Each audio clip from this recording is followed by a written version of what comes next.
Drone Lancet Rusia terekam menghancurkan senjata angkatan bersenjata Ukraina yang berusaha disamarkan. Rekaman detik-detik serangan Lancet ramai beredar di Telegram pada Kamis 18 Januari 2024.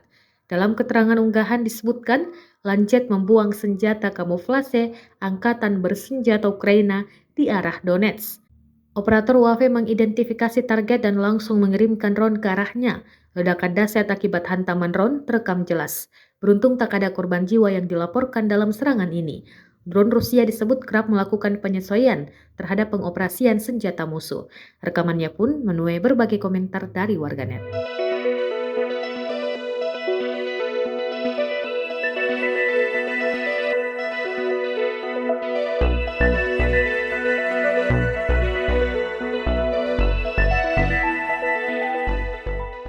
Download Tribun X sekarang, menghadirkan lokal menjadi Indonesia.